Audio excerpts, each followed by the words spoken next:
A massive financial scandal has rocked Brazil's National Institute of Social Security, or INSS, with nearly 2 billion reais at risk due to questionable agreements authorized by former Minister Onyx Lorenzoni. Investigators allege these technical cooperation agreements with retiree associations were riddled with irregularities, enabling public funds to be siphoned off and exposing millions of citizens' data. This isn't just bureaucratic mismanagement, it's a breach of public trust that threatens the stability of Brazil's social safety net. In this video, we'll break down how these decisions were made, the ignored warnings, and the devastating consequences for the nation. At the heart of the scandal are a series of controversial agreements forged between the Ministry of Labor and Social Security and two major retiree organizations, COBAP and ANAPS. These agreements were signed during the tenure of Onyx Lorenzoni, a period marked by promises of modernization and efficiency in public service delivery. The deals were presented to the public as a way to improve access to benefits for retirees, with the stated goal of streamlining bureaucratic processes and making life easier for Brazil's aging population. However, beneath the surface, these arrangements would soon raise serious questions about transparency, oversight, and the true beneficiaries of such partnerships. These deals granted private entities unprecedented and privileged access to the INSS systems, including sensitive personal and financial data of millions of beneficiaries. The official justification was to facilitate and expedite services for retirees, reducing red tape and improving efficiency.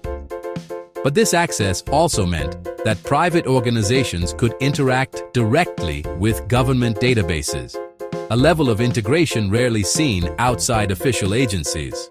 This raised immediate concerns among data security experts and public watchdogs, who warned that such open access could be easily abused if not properly monitored.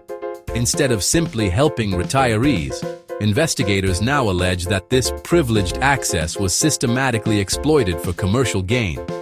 Private actors used the data to aggressively market and sell high-interest loans to vulnerable retirees, often without their full understanding or consent.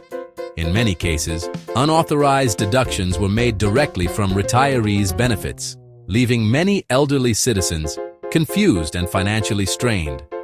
The scale of the operation and the number of people affected shocked even seasoned investigators.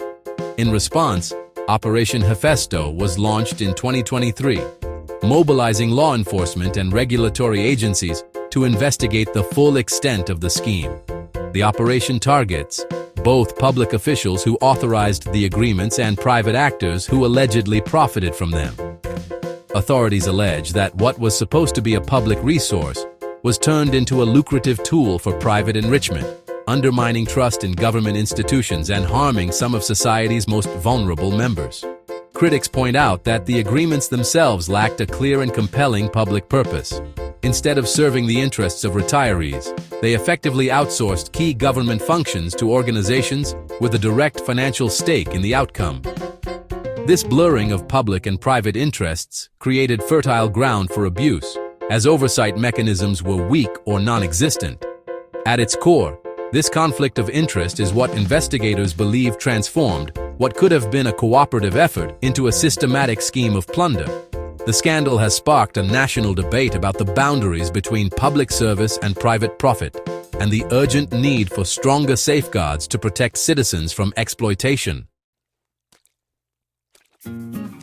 By granting COBAP and ANAPS direct access to INSS systems, the government took a step that would have far-reaching consequences for millions of Brazilians. These organizations, which were supposed to represent and support retirees, were suddenly given unprecedented entry into sensitive databases containing personal and financial information of beneficiaries. The ministry exposed millions of beneficiaries' personal and financial data, including names, addresses, bank account details, and even information about their monthly benefits. This treasure trove of data was left vulnerable, with little oversight or meaningful safeguards in place to prevent misuse or unauthorized access.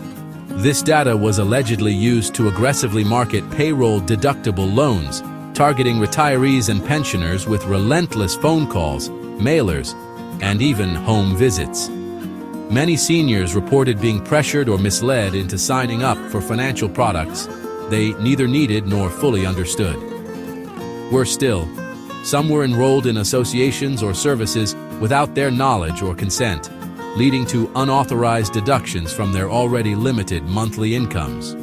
For many, these deductions appeared as confusing line items on their statements, making it difficult to identify or dispute the charges. For many elderly Brazilians, even small deductions can mean the difference between affording food or medicine.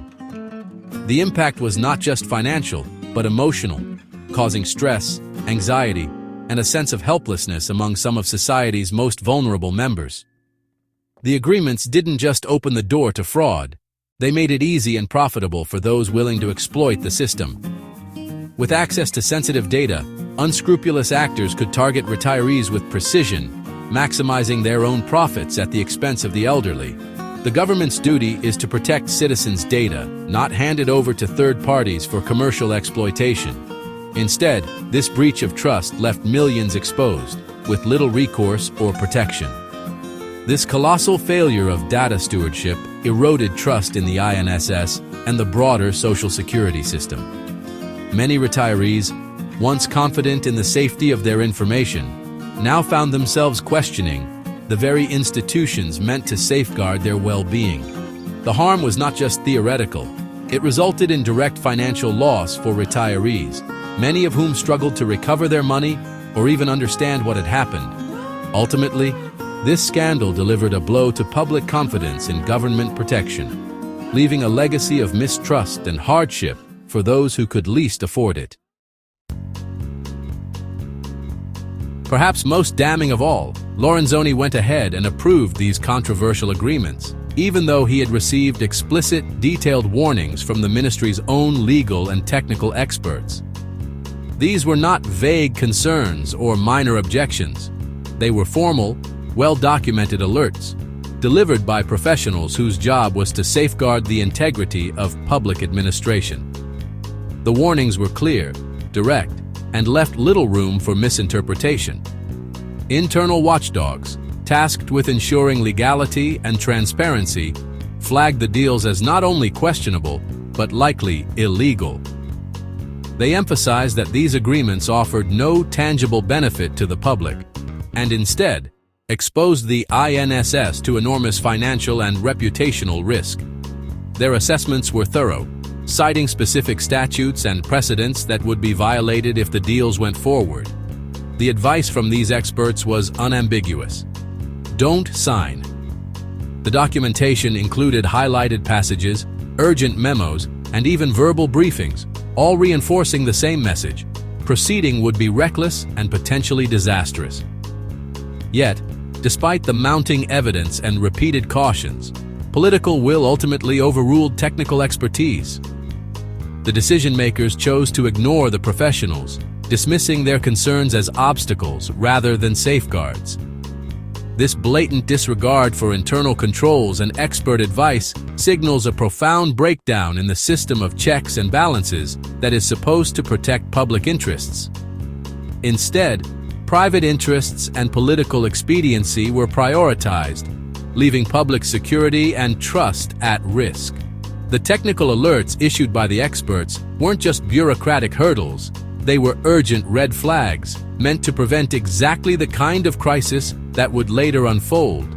Ignoring them came at a tremendous cost, both financially and in terms of public confidence.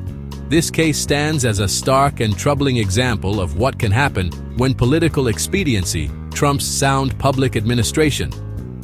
It's a cautionary tale about the dangers of sidelining expertise, and a reminder of the vital role that technical warnings play in protecting the public good.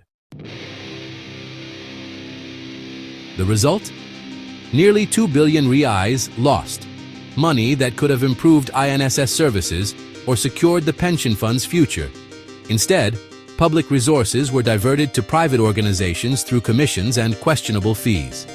the INSS became a lead generation platform for financial services, betraying its core mission.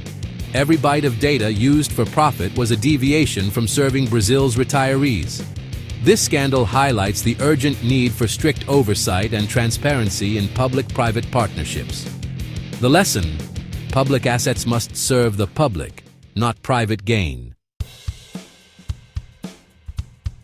The Federal Police's Operation Hefesto and the Federal Court of Accounts, TCU, moved swiftly, treating the case as both a criminal and administrative crisis. The TCU's audit found the agreements harmful, lacking oversight, and ordered their immediate suspension. The INSS and ministry were given a tight deadline to fix the damage and secure their systems. This combined legal and administrative response aims to punish wrongdoing and close the loopholes that enabled the scheme. Only through such coordinated action can public trust begin to be restored. Lorenzoni's defense claims he acted in the public interest, aiming to speed up INSS services, but this is contradicted by internal legal opinions he ignored. COBAP denies wrongdoing, insisting its actions were legitimate, while ANAPS has remained silent. Both organizations now face the challenge of proving their use of INSS data was above board. The legal battle ahead will test these claims against the evidence gathered by investigators. For now, the public is left with more questions than answers. This scandal strikes at the heart of public trust in the INSS, an institution millions rely on. It exposes the dangers of outsourcing core government functions to private interests and the risks of underfunding public institutions. The real solution isn't risky partnerships, but investment in technology, staff, and process reform within the INSS itself. Politically, the case fuels polarization and distracts from the urgent reforms needed to secure Brazil's pension system. The ultimate victims are retirees and future beneficiaries who depend on a stable, well-managed system. The lesson: there's no substitute for a strong, accountable public sector. As investigations continue, justice may bring indictments and financial accountability for those involved. But the real challenge is reform, building safeguards to prevent such failures from recurring. This case should spark debate on strengthening internal controls, transparency, and the autonomy of oversight bodies. The evidence points to a deliberate act to benefit private interests, but the courts will decide.